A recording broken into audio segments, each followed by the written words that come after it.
Hello friends, good morning. Welcome to Anjan online classes. मेरा आज का टॉपिक है how to learn English language and comprehension में how to learn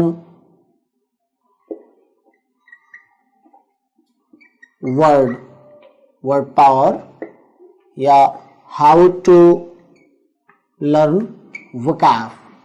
कैसे हम शब्दकोश पढ़ें, आज इसका हमारा टॉपिक है। पहले समझिएगा वर्ड करता क्या है। Word makes a man sensible.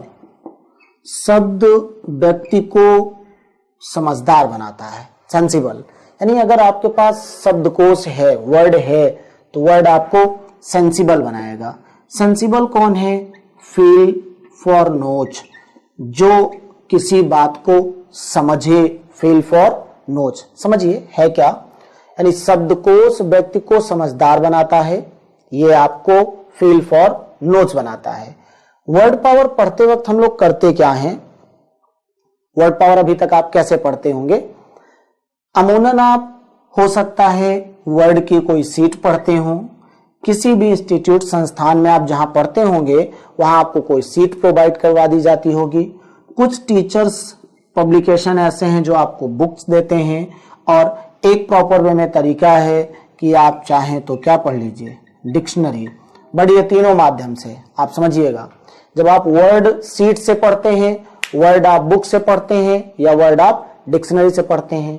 कुछ बच्चे ऐसे हैं जो इनके अतिरिक्त वर्ड को न्यूज़पेपर से पढ़ते हैं, कुछ ऐसे हैं जो मैगजीन्स पढ़ते हैं, और कुछ लोग ऐसे भी होंगे जो ऑडियो वीडियो के भी माध्यम से वर्ड पढ़ते होंगे, विजुअलाइज करते होंगे, पिक्चराइज करते होंगे, यानी चित्रित करते होंगे। अब आपको करना क्या है? वर्ड हमें पढ़ना क्या है? कभी भी जब आप वर्ड को पढ़ेंगे तो वर्ड को पढ़ते वक्त आपको तीन बात ध्यान रखना है। एक तो वर्ड का मीनिंग ध्यान रखना है, एक वर्ड का सेंस ध्यान देना है, और एक वर्ड का टोन ध्यान देना है। मीनिंग एक ही है, सेंस दो है। एक सेंस आपके पास पॉजिटिव होता है और एक सेंस आपके पास नेगेटिव होता है। टोन की बात कर लीजिए तो टोन एक आपका प्लीजेंट होता है और एक टोन आपका अनप्लीजेंट होता है। यानी जब भी आपको वोकैब पढ़ना है, अब आज के बाद आपको तीन बातों का ध्यान देना है। क्या क्या? वर्ड का एक मीनिंग, वर्ड का एक सेंस, वर्ड का एक टोन। और आप करते क्या है? आपने जब सीट से पढ़ा, बुक से पढ़ा, या इवन डिक्शनरी भी आपने इंग्लिश टू इंग्लिश ना लेके केवल इंग्लिश टू हिंदी की आपने पढ़ा, तो आपने केवल पढ़ा क्या है? मीनिंग। कैसे? जैसे मान लीजिए आपसे कहा गया कूल, ठंडा, कोल्ड, ठंडा। अब दोनों की मीनिंग क्या है? दोनों की मीनिंग सेम है ना, ठंडा। अब ऐसी कंडीशन में आपने जब पढ़ा तो क्या ये दोनों एक दूसरे के साइनोनिम्स नहीं है, एक दूसरे के समानार्थी शब्द नहीं है ना, समान अर्थ वाले शब्द? लेकिन क्या इनका सेंस एक है? क्या इनका टोन एक है? अब अगर अमिताभ बच्चन नवरत्न तेल का प्रचार करते हैं, ठंडा ठंडा कूल कूल, अगर आप कहिए कि वो प्रचार करें ठंडा ठंडा कोल्ड कोल्ड, तो क्या फर्क पड़ेगा? कहीं ना कहीं फर्क उसके सेंस या टोन पर पड़ेगा। तो जब आपको वर्ड पढ़ना है तो वर्ड पढ़ते वक्त अब आपको यह ध्यान रखना है कि कूल और कोल्ड, यानी हर वर्ड का मीनिंग, सेंस और टोन। वर्ड की कैटेगरी कैसे है अभी मैं आगे आपसे डिस्कस करूंगा, बस थोड़ी थोड़ी सी बात को समझते चलिएगा। मैं एक एक एग्जांपल से आपको लेता चल रहा हूं कि किसी कार्य का प्रयोग कैसे करना है। जो चीजें सेंस में पॉजिटिव होंगी वो टोन में प्लीजेंट होगा, और जिसका सेंस नेगेटिव होगा उसका टोन अनप्लीजेंट। यानी कूल ठंडा सेंस में पॉजिटिव और टोन में प्लीजेंट, और कोल्ड भी है मीनिंग में ठंडा, और इसके सेंस की बात करिए तो नेगेटिव और टोन की बात करिए तो अनप्लीजेंट। कैसे? जैसे मैं कहूं wow very cool, wow very cool, तो अब कूल क्या है? प्लीजेंट टोन में। बोले ओ नो वाह, ठीक। अब मैं नहीं बोल सकता oh no wow it is very cold, मतलब अनप्लीजेंट है। मैंने oh no it is very cold, यानी अब हमारा जो टोन जा रहा है वो कैसा टोन जा रहा है? नेगेटिव पे। अब आप ये सोच रहे होंगे मैं तो आपको पढ़ा रहा हूं, मैं आपको पढ़ा रहा हूं, मैं आपको इमोशन ला रहा हूं, फीलिंग ला रहा हूं, आप समझ रहे हैं। कल एग्जाम में तो आपके पास फीलिंग और इमोशन नहीं होगी ना, होगी। आपको सेंटेंस समझना पड़ेगा।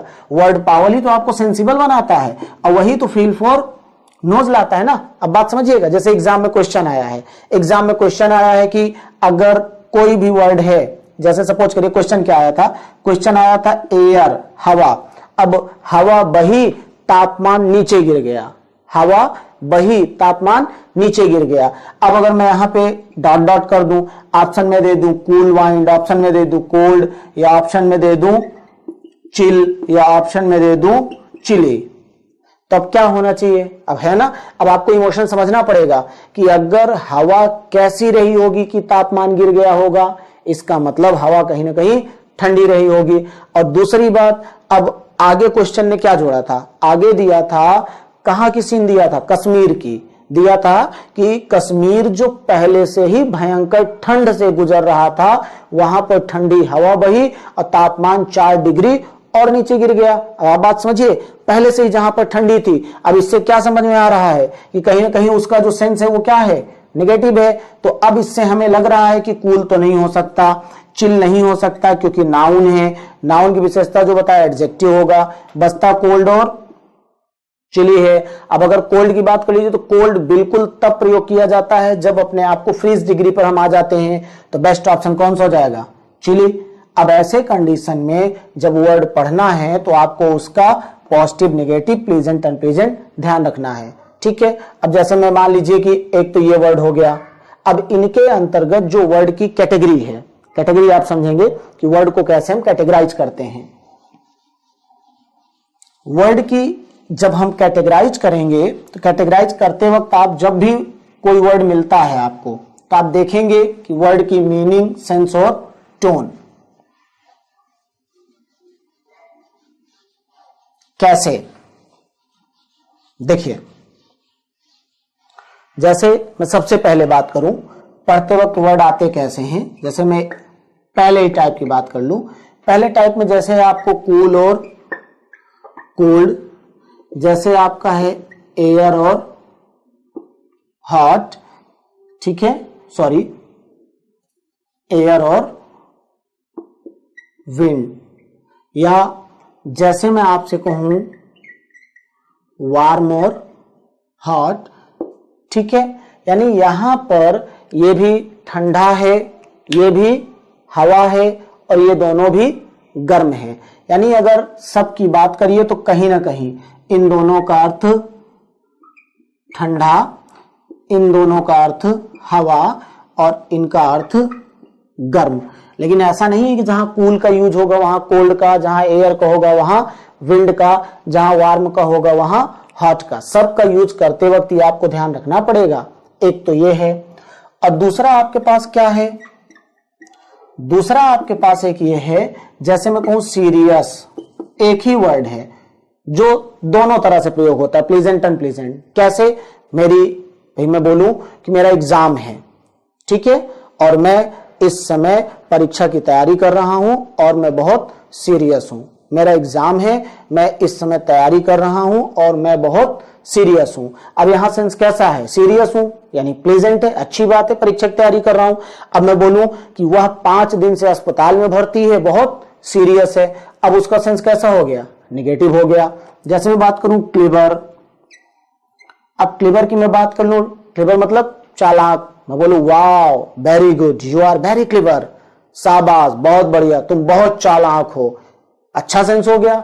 अब मैं बोलूं कि my neighbour was very clever so I always be care of him, अब मेरा पड़ोसी बहुत चालाक है इसीलिए मैं हमेशा उससे सावधान रहता हूं। अब वो चालाक है इसका मतलब क्या है, इसका मतलब सेंस में कैसा बना लिया, वो चालाक है इसलिए मैं हमेशा उससे बचता हूं, तो इसका सेंस कैसा हो गया, नेगेटिव हो गया। तो यानी एक ही वर्ड है जो प्लीजेंट और अनप्लीजेंट दोनों में हो सकता है, ये तो टाइप 2 हुआ। और फिर एक आपके पास कैसा वर्ड है, एक वर्ड आपके पास ऐसा है जैसे मैं कहूं कि अनमैरिड, अविवाहित, या जैसे आप कहिए बैचलर, अविवाहित, या जैसे आप कहिए सिंगल, अविवाहित। क्या बोलूं मैं, I am unmarried, I am bachelor, I am single. या जैसे मैं कहूं आज के समय में हर पेयर, पार्टनर या मेट या कपल आर्थिक रूप से स्वतंत्र रहना चाहता है। यानी these days each pair, partner, mate, couple wants to be free economically. अब बताइए पेयर, पार्टनर, मेट और कपल। या जैसे मैं आपसे कहूं सिंक डूबना, ड्राउन डूबना, सबमर्ज डूबना, इमर्ज डूबना, प्लंग डूबना, सेट डूबना। अब केरल में भी बाढ़ आई है इस समय। अब केरल में बाढ़ आई थी, हजारों बीघे फसलें डूब गई। अब कुत्ता डूब कर मर गया, नाव डूब गई, या मैं ये बोलूं कि पानी यहां आ गया मैं डूब गया, या मैं बोलूं मैं ही नदी में चला गया और डूब गया, ये देखना पड़ेगा।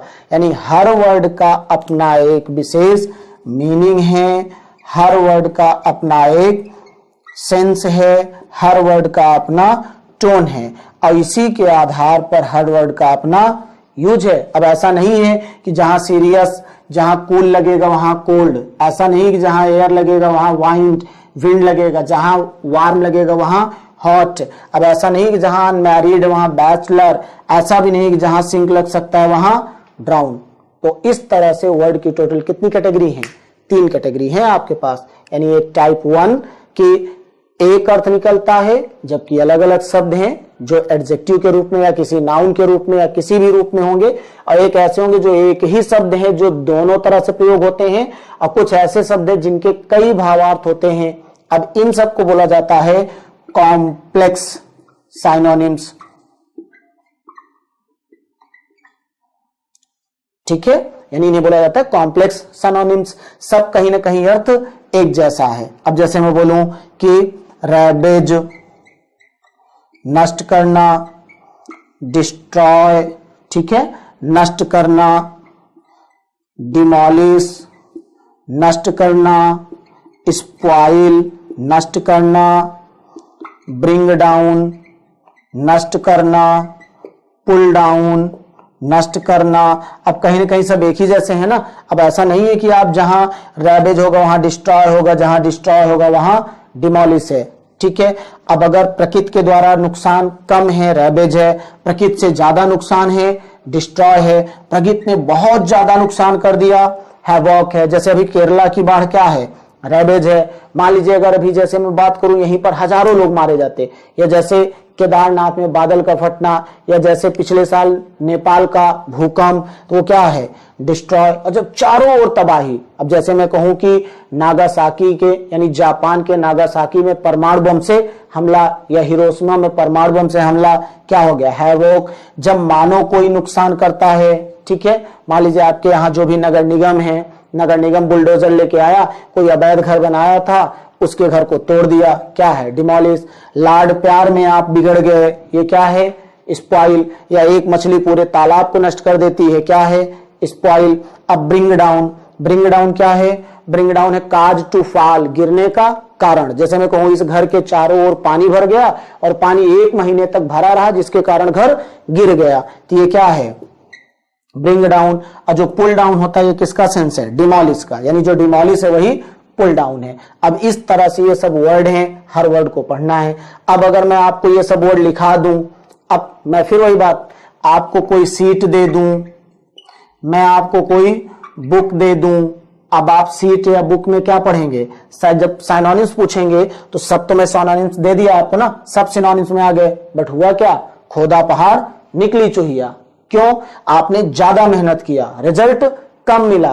और साथ साथ अगर आपने मेहनत भी कर लिया तो भी आपका कोई गारंटी नहीं है कि आप इस क्वेश्चन को हल कर सकते हैं। जैसे मैं आपको एक एग्जांपल बताऊं, अभी सीजीएल 2016 में एक क्वेश्चन पूछा। क्वेश्चन क्या पूछा? बहुत इंटरेस्टिंग क्वेश्चन है। ज्यादातर बच्चों ने गलत किया। रीजन क्या था? क्योंकि बच्चे अक्सर मीनिंग पर ही तो फोकस करते हैं, इसी कारण से बच्चों ने गलती किया। जैसे क्वेश्चन आया था, बहुत ही आसान वर्ड दिया था, बोल्ड। अब पूछा था बोल्ड का अपोजिट, 4 ऑप्शन दिया था। एक में बोल्ड का अपोजिट मान लिया था टिमिड, सही है, ठीक है। बोल्ड साहसी, टिमिड कायर। भाई बोल्ड अगर साहसी है तो टिमिड आपका कायर है। लेकिन फिर क्या किया, एक दूसरे पेपर में फिर पूछा था बोल्ड का अपोजिट।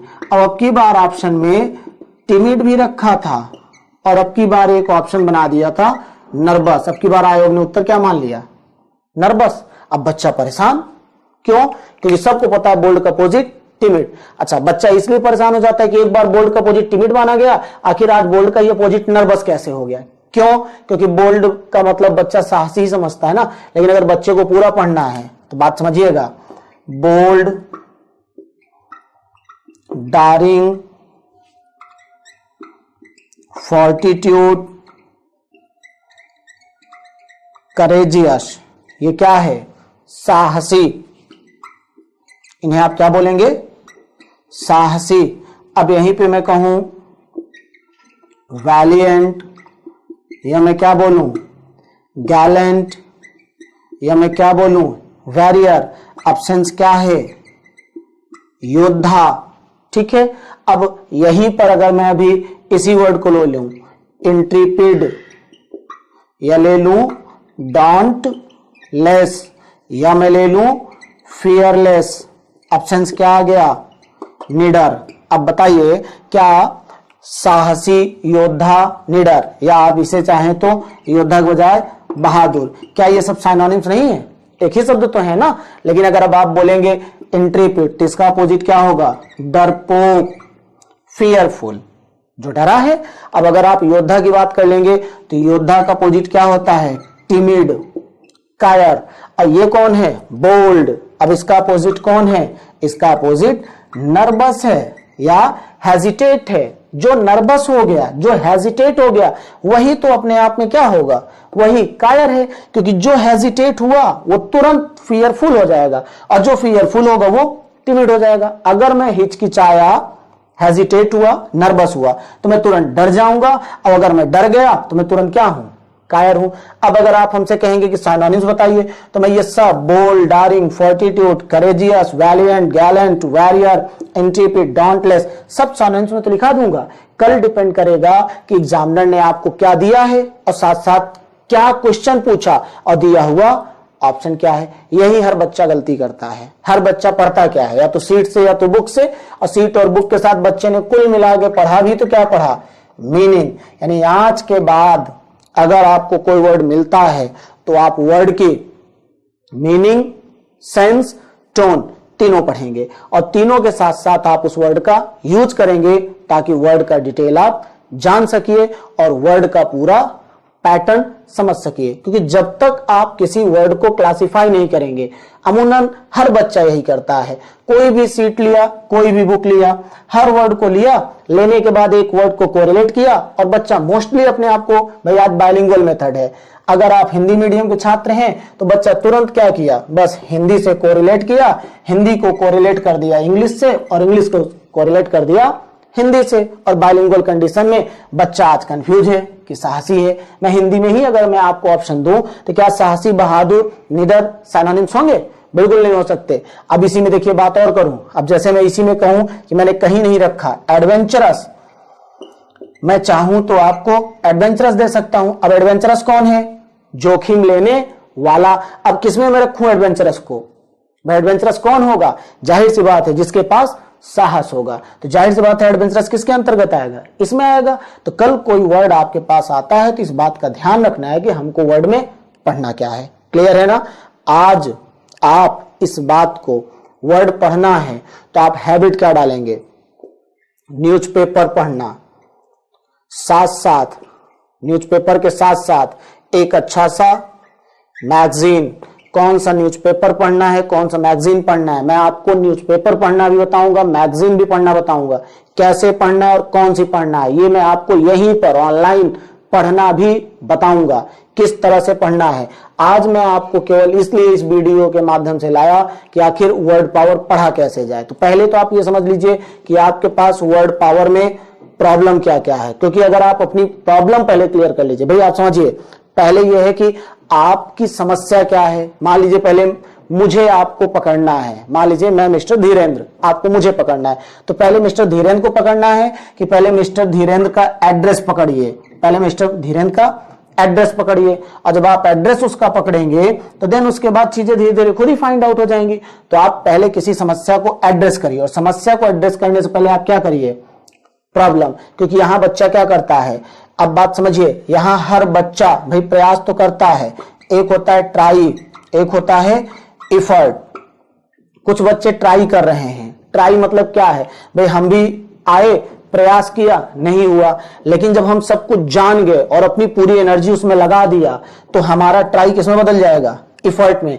और effort never goes unpaid. Effort कभी भी अनपेड नहीं जाता। इफर्ट आपको हमेशा कोई ना कोई फायदा दे के जाएगा। तो पहले मैं आपको इनसे जो बता रहा हूं इनके बारे में, ताकि आप अपना इफर्ट लगा सकिए और इन सबको क्लियर कर सकिए। ठीक है, मैं आपको बताया कि जब वर्ड पढ़ना है तो आपको वर्ड का मीनिंग ध्यान रखना है, वर्ड का सेंस, वर्ड का टोन।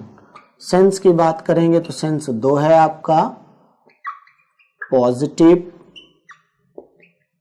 और नेगेटिव। टोन की बात करेंगे तो दो है, प्लेजेंट और अनप्लेजेंट। इसके आगे आपको क्या ध्यान रखना है, जब भी आप वर्ड पढ़ेंगे तो वर्ड की तीन कैटेगरी है। एक वर्ड वर्ड है, एक वर्ड कोनोटेशन है, और एक वर्ड टर्म है। ठीक है, एक वर्ड वर्ड है, वर्ड कोनोटेशन है, वर्ड टर्म है। आप समझिए कि वर्ड हैं क्या और ये किस रूप में प्रयोग होते हैं। समझेंगे बात को आप। वर्ड मीन्स होता है सरफेस मीनिंग, मतलब a word which has a surface meaning that is called word. एक वह शब्द जिसका एक सरफेस भावार्थ होगा, वो क्या है, वर्ड है। कोनोटेशन क्या है, बियॉन्ड ऑफ सरफेस मीनिंग। जो सरफेस मीनिंग से परे होगा वो क्या होगा, कोनोटेशन होगा। और टर्म क्या है, स्पेसिफिक यूज। किसी का जो विशेष प्रयोग होता है वही क्या कहलाता है, टर्म। अब मैं एग्जांपल्स लेता हूं, जैसे मैं आपसे कहूं एप्पल।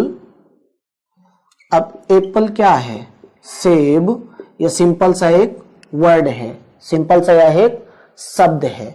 जैसे मैं आपसे कहूं बॉय, अब बॉय क्या है, लड़का। या जैसे मान लीजिए मैंने कहा गर्ल, अब क्या है, लड़की। ये सिंपल सा एक क्या है, वर्ड है। और जो अपने सरफेस मीनिंग पर है, यानी इनका एक केवल सरफेस मीनिंग है, जो अपना शाब्दिक भावार्थ को रखता है वही क्या है, सरफेस मीनिंग, शाब्दिक भावार्थ। और जो अपने शाब्दिक भावार्थ से बियॉन्ड, परे, यानी जो शाब्दिक भावार्थ से परे होगा वो क्या है, कोनोटेशन है। अब जैसे मैं मान लीजिए आपसे वर्ड में कहूं स्टूडेंट। अब स्टूडेंट क्या है, छात्र। अब छात्र एक शब्द तो है ही, बट ये शब्द के साथ साथ कोनोटेशन है। क्यों, क्योंकि इसका बियॉन्ड ऑफ सरफेस मीनिंग भी है। भाई छात्र कौन है, आपने बचपन में पढ़ा होगा ना, काक चेष्टा बको ध्यानम स्वान निद्रा तथेच अल्पाहारी गृहत्यागी विद्यार्थी पंच लक्षणाः। अब ये क्या है, छात्र है, यानी इसके पास अपनी कुछ विशेष कैरेक्टरिस्टिक भी होती हैं, और जो अपनी कैरेक्टरिस्टिक्स होंगी अब वो छात्र शब्द में होगी। मान लीजिए जैसे मैं कहूं सोसाइटी, समाज, या जैसे मैं आज एक ले लूं कास्टिसिज्म, जातिवाद। ठीक है, कास्टिसिज्म। अब कास्टिसिज्म क्या है, एक वर्ड तो है ही, बट ये एक कोनोटेशन है जिन पर अपने शाब्दिक भावार्थ से परे भी है। समझ रहे ना बात को। अब कोई भी आप वर्ड लेंगे, एक बात समझिएगा, जो वर्ड है वो केवल वर्ड है, जो कोनोटेशन है वो कोनोटेशन भी है और वर्ड भी है, और जो टर्म है वो टर्म भी है कोनोटेशन भी है और वर्ड भी है। समझिएगा, वर्ड केवल वर्ड है, कोनोटेशन कोनोटेशन के साथ साथ वर्ड है, और टर्म टर्म के साथ साथ कोनोटेशन और वर्ड भी है। अब जैसे ये क्या हो गया, कास्टिज्म, ये एक कोनोटेशन है। अब जैसे इसी के अंतर्गत मैं आपसे बात कर लूं किसी भी चीज का, measure for measure, measure for measure. अब अगर आप इसका शाब्दिक भावार्थ पकड़िए तो मापन के लिए मापन, फिर सरफेस मीनिंग, और सब अर्थ नहीं अनर्थ होगा। अब ये क्या है, कोनोटेशन है। मीजर फॉर मीजर क्या है, मीजर फॉर मीजर मतलब, जिससे मैं मीजर फॉर मीजर मतलब ये बताऊं कि भगवान मुझको ज्ञान आप ऐसा दीजिए कि मैं ये नहीं सबको झूठा साबित कर सकूं, ज्ञान आप हमको ऐसा दीजिए कि मैं खुद को सही साबित कर सकूं। भगवान ताकतवर आप हमको ऐसा बनाइए कि ये नहीं कि हम सबको मार के गिरा सकें, ताकतवर आप हमको ऐसा बनाइए कि हमको कोई मारकर गिरा ना सके। ये क्या है, मीजर फॉर मीजर। कल आप कोई पैसेज पढ़ रहे हैं या न्यूज़पेपर पढ़ रहे होंगे या मैगजीन पढ़ रहे होंगे, पता लगा वहां पर लिखा है मीजर फॉर मीजर, और आपने इसको वर्ड समझ लिया और सरफेस मीनिंग निकाल लिया कि मापन के लिए मापन, सब बेकार हो गया। और जबकि ये क्या है, कोनोटेशन है। अब जैसे मान लीजिए मैं वर्ड में ले लूं आपको, ठीक है, जैसे मान लीजिए एक मैं नया वर्ड आपसे लेता हूं, वर्ड में जैसे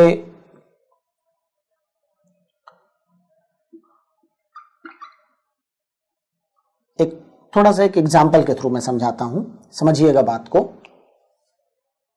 बेहतर तरीके से होगा वो। जैसे कभी कभी होता क्या है, कोई सेंटेंस भावार्थ बदलता कैसे है।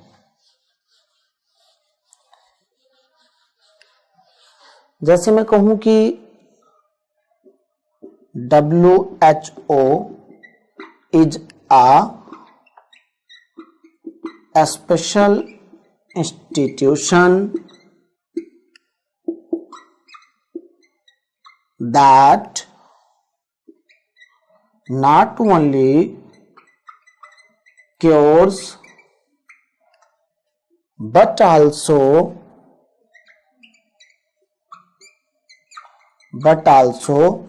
prevents diseases। अब यहां मैं स्पेशल को अंडरलाइन कर दिया, समझिएगा बात को।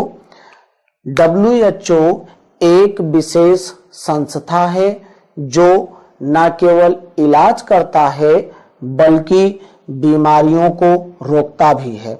अब मैं स्पेशल का साइनोनिम्स, स्पेशल का समानार्थी बताना है। ऑप्शन है स्पेसिफिक, ऑप्शन है पर्पजफुल, ठीक है, ऑप्शन है इंपॉर्टेंट, ठीक है, इंपॉर्टेंट, और ऑप्शन है यूजफुल। अभी एग्जाम का क्वेश्चन है।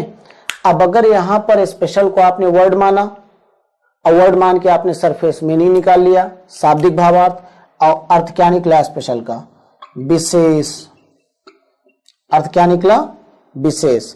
अब स्पेसिफिक का अर्थ निकालिए तो क्या हो जाएगा, विशेष। पर्पजफुल का आप निकाल लीजिए तो क्या है, उद्देश्यात्मक या उद्देश्य से भरा हुआ। इंपॉर्टेंट का अर्थ निकाल लीजिए तो क्या होगा, महत्वपूर्ण। अब अगर आप यूजफुल का अर्थ निकाल लीजिए तो क्या होगा, उपयोगी। अब आप बताइए कि स्पेशल विशेष है, अब इसका सिनोनिम्स कौन होगा, इसका समानार्थी शब्द कौन होगा। तो भाई जाहिर सी बात है आप मिलाएंगे विशेष को विशेष से, तो आपको उत्तर क्या होगा, ए। लेकिन जबकि उत्तर इसका क्या है, पर्पजफुल। कैसे, क्योंकि ये कोनोटेशन है और हमने इस वर्ड को क्या किया, बियॉन्ड ऑफ सरफेस मीनिंग, और हमने इसका क्या किया, स्पेसिफिक यूज कर दिया। और जब स्पेसिफिक यूज कर दिया तो यही क्या हो गया, टर्म। यानी मैंने जो अभी आपको इससे पहले बताया था, वर्ड केवल वर्ड है, कोनोटेशन कोनोटेशन और वर्ड भी है, और टर्म टर्म के साथ साथ कोनोटेशन और वर्ड भी है। तो यही वर्ड टर्म बन गया।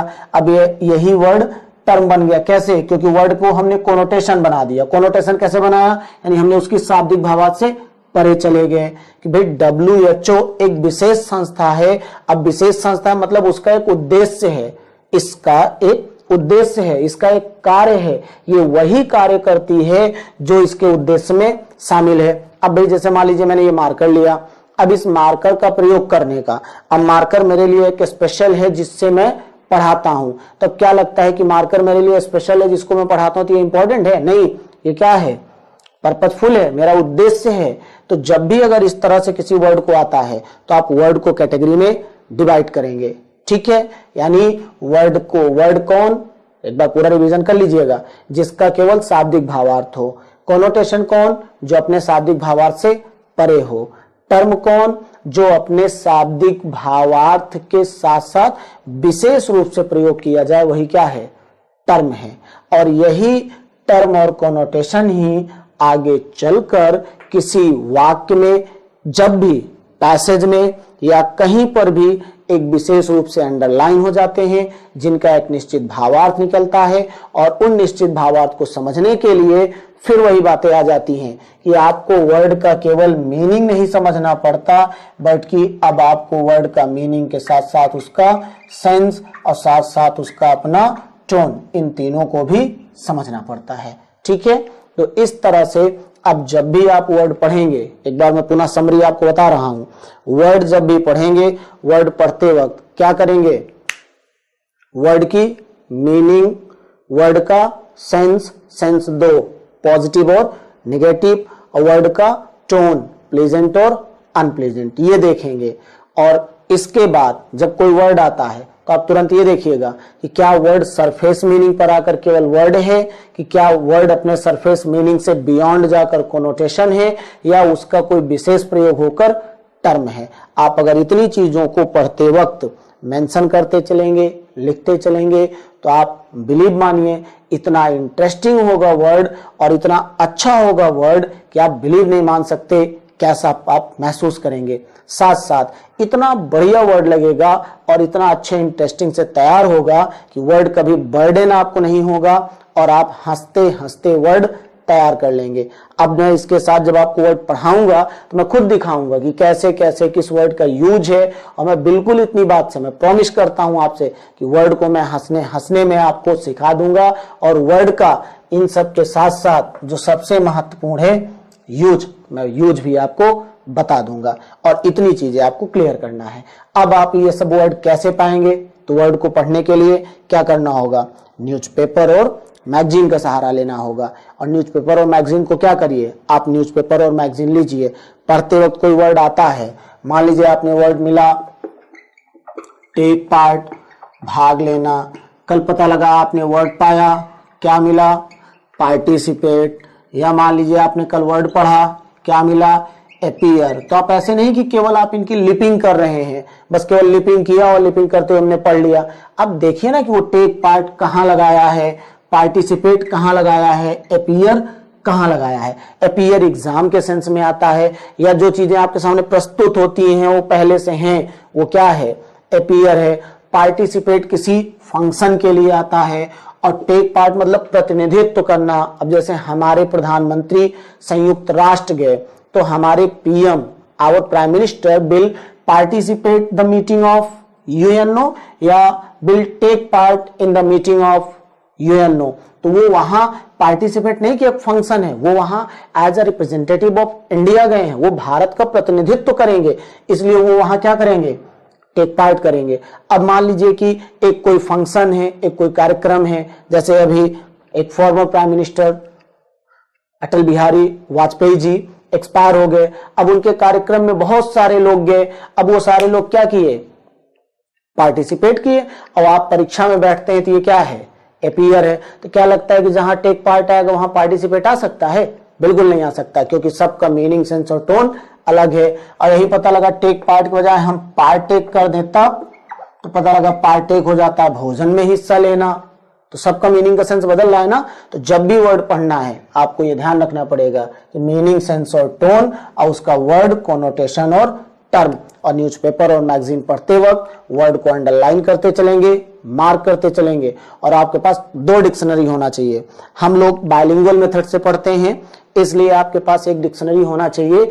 इंग्लिश टू हिंदी, और एक डिक्शनरी ऐसा होना चाहिए जो इंग्लिश टू इंग्लिश होना चाहिए। इसके लिए आज आपके पास भाई डिजिटल इंडिया है, ग्लोबल इंडिया भी अब बन रहा है। आजकल सब कुछ everything is present on the single touch. आज के समय में सब कुछ सिंगल टच पर प्रेजेंट है। तो आप कोई डिक्शनरी, मोबाइल होगी ही आपके पास, स्मार्टफोन सबके पास होगा, तो आप अपने स्मार्टफोन में प्ले स्टोर से जाकर एक जो भी आपको अच्छा लगे, और बेहतर होगा कि आप एक डिक्शनरी आती है हिंदखोज, ठीक है, जिसे हिंदी खोज कहा जाता है। आप इस डिक्शनरी को डाउनलोड कर लेंगे, जिसका आप प्रयोग करेंगे इंग्लिश टू हिंदी के लिए। अब इसके बाद आपके पास एक डिक्शनरी होना चाहिए इंग्लिश टू इंग्लिश, जो सबसे ऑथेंटिक डिक्शनरी आपके पास होना चाहिए, ऑक्सफोर्ड एडवांस लर्नर। ये डिक्शनरी आप खरीद लेंगे या आप ऐप्स पे डाउनलोड कर लेंगे, और ये आपको होगी इंग्लिश टू इंग्लिश, यानी ये डिक्शनरी आपको इंग्लिश टू इंग्लिश ही मिलेगी। लेकिन प्ले स्टोर पर ये पैसे में है, फ्री में नहीं है। अगर आप इलाहाबाद में हो और मेरे संपर्क में हो तो आप आकर मुझसे फ्री में भी ले सकते हैं, लेकिन अगर नहीं है तो बेहतर होगा कि आप ऑनलाइन के बजाय आप ऑफलाइन खरीद लीजिएगा। मार्केट में आपको जो 400 या 500 के आसपास है वो ले लेंगे। फिर भी अगर आप ऑनलाइन चाहते हैं, ऑक्सफोर्ड आप नहीं ले पाते, तो इसके सब्स्टिट्यूट के रूप में आपके पास एक डिक्शनरी है मैरियम वेबस्टर। इस डिक्शनरी का आप प्रयोग कर सकते हैं। दो आपके पास डिक्शनरी होगा। क्यों? क्योंकि जैसे कि मैंने आपको बताया ना कि कूल ठंडा, कोल्ड ठंडा, हिंदी वाली डिक्शनरी तो बता देगी कूल भी ठंडा, कोल्ड भी ठंडा, बट दोनों ठंडा में क्या अंतर ये नहीं बता पाएगा। तो इसको आपको या तो ऑक्सफोर्ड बता पाएगी या तो मैरियम बता पाएगी। तो ये आपके पास डिक्शनरी होना चाहिए। इसके बाद नेक्स्ट मैं आपको वर्ड पावर पढ़ाऊंगा, और पढ़ाते वक्त इन सब का मैं रिवीजन भी करवाते रहूंगा कि किस तरीके से आपको पढ़ना है। ठीक है, आज इतना ही। Thank you.